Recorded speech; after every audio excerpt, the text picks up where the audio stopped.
Hello everyone and welcome. I am Jeff and you're watching Time for a New Watch. Today we're going to look at the latest Omega Speedmaster Moonwatch. It comes in this kind of comically large box, and the outer box is even comically larger, if that's even possible. But let's get right into it. Take a look inside. So here it is inside the big box. This is the 311 series, Omega Speedmaster. It comes with a whole bunch of extras. I might as well go through those really quick here. You get this, a nice little medallion that I've never seen anyone use. It's just always kept in the box. You get a loop with a Speedmaster tachymeter on it. There, look, wow. I've also really never seen anyone use that. It's just kind of kept in the box, isn't it? Now in here we've got a few more exciting things. I'll start with the least exciting, an Omega strap changing tool. Really, I mean, if you don't have a strap changing tool, it's a good one. It's not bad. It is high quality. The fork on the end seems to be good, pretty similar to a Virgin.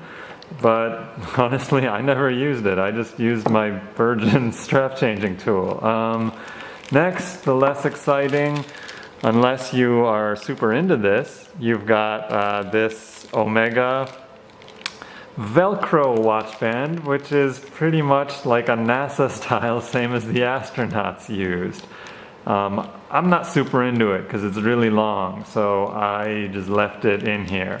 I've actually seen people go to a tailor and have this cut down to size and tailored for them, which actually makes it kind of usable and not a bad option. But yeah, I haven't done that yet. And last but not least, my favorite extra that it comes with is the Omega Nato strap. It's all polished hardware. It is really nice, soft material, but still thick and feels like it's still pretty tough. It's branded in several places, all polished. The only thing that really sets it apart hardware-wise or functionally is this moving keeper right here, which is useful if the tail on your Nato is really short or really long. You can move it to whatever size tail you need. I thought that was great. But now let's get into the watch. Alright, let's zoom in a little bit here so that we can get a good look at this.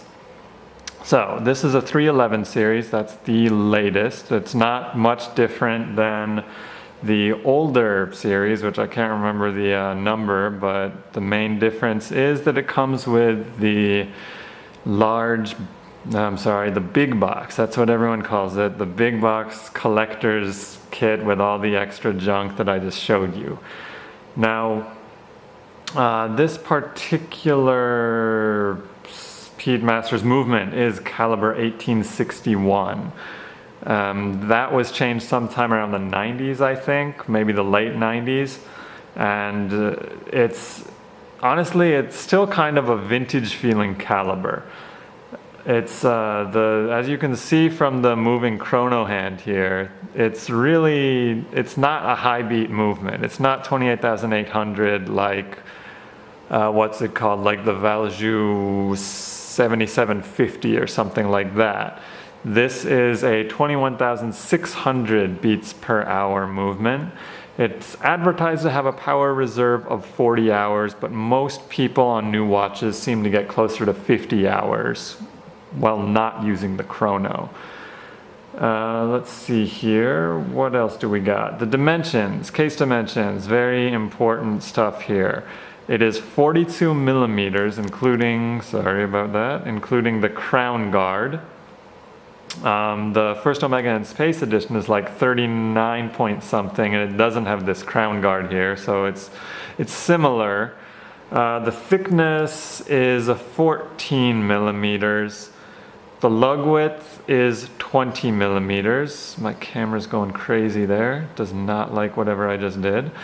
And the lug to lug distance, the height, whatever you want to call it, is 49 millimeters. So it's not a really small watch, even though The dimensions haven't really changed since they came out with it, like back in the 60s, but it's still a big watch. It has these beautiful twisted lugs here, which is a kind of a unique feature to it. It comes with a solid bracelet, stainless steel, of course. The case back has, you know, the Speedmaster logo in it, and it says things about how it was flight qualified for NASA on the first watch worn on the moon and blah blah blah. I'm not going to get into all of the history of the watch. Suffice it to say, NASA put not a bunch of watches, like 3 watches through a bunch of tests to test, you know, which watch was the most suitable for space flight, and this one won out. You know, it was temperatures, vacuum tests, extreme temperature tests. You know, you can find all that stuff. There's a great article on Fratello watches about that, and I would recommend it if you're interested in the history of this watch. But getting on to the watch itself some more. Take a look at the dial. It's very nice. The printing on it is superb.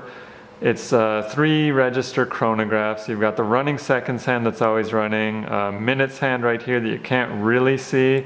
I can make you see it, I guess. There it is. It's just another stick hand. Oh, look at that. I made the chrono run in reverse. Also, you may have noticed it is not a hacking movement, so there's a lot of features to be desired on this watch, but I think most people would agree that they want it for its historical value, and it's very nice aesthetics. It's the dial, once again, going back to it, is like it's a matte black. You can see the registers are kind of like pie pans. That's what they call them anyway. They're what is it, concave? I think that's the word I'm looking for. And it looks kind of like a pie pan. So let me reset the chrono here.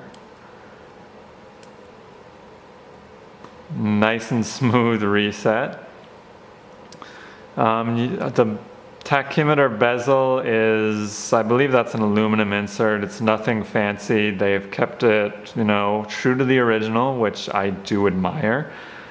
The bracelet, though, I feel like they kind of went high street luxury on this, and I would rather have a lighter bracelet. The bracelet is like the heaviest part of the watch. The watch head itself is pretty light, but the bracelet is quite heavy. But other than that, I don't really have any complaints about it. So in terms of like day-to-day use, I'm kind of like uncomfortable wearing this. And the main reason is this Hesalite crystal. It is beautiful, don't get me wrong, but it sticks out a lot, as you can see. And it's easy to scratch. It's not super easy to scratch, but I mean, if you bump it into something, it's gonna get scratched.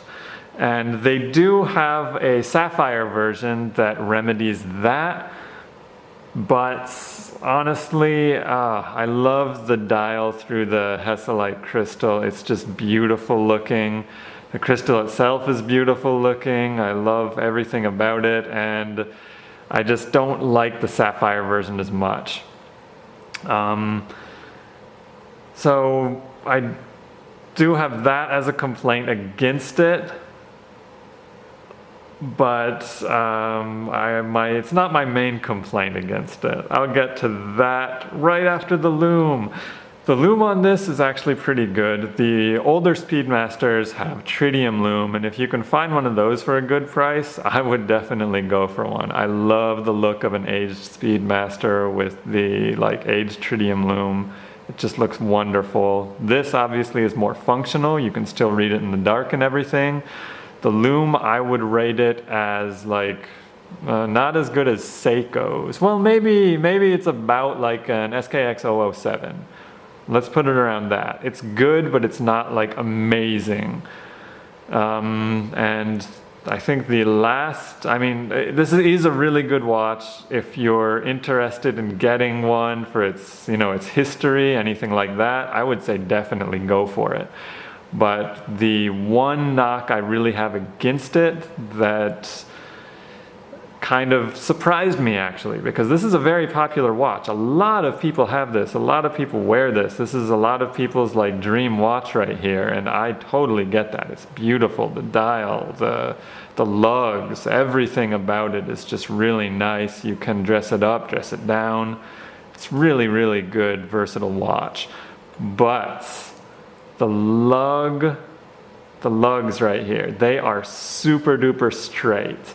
It curves down just a little bit, but I will show you on my wrist right here in a second. Let me just get my Oris off here, and I will zoom out so that you can see. Get a good wrist shot here. So it looks just fine right now. It's not bad. But you can kind of see, if I do it at like this angle, you can see that the lugs sit like really high right here. I mean, this is an issue with a lot of watches that I've tried. My Oris Diver 65 right here, it kind of has the same issue. You can see that the lugs are really straight. I mean, it looks like they curve down here, but it's really straight. And it makes it sit kind of weird on my wrist. And when it's a bigger watch like the Omega Speedmaster here, it becomes kind of uncomfortable. It works pretty good on the bracelet, but if I put it on a strap or something, it doesn't work that well for me. And back to the bracelet, here's the clasp. It is very nice, very well machined clasp. I love it. It's very nice. I think I have said my piece on the Omega Speedmaster, so, you know, if you're interested in one, definitely pick it up. It's just, like if you go into a watch shop these days, there is no other watch with more history than the Omega Speedmaster that you can get, I would venture to say. So thanks for watching. If I have made any mistakes, go ahead and correct me in the comments. Subscribe, like, whatever you feel like doing. And thanks very much for watching. This has been Jeff for Time for a New Watch.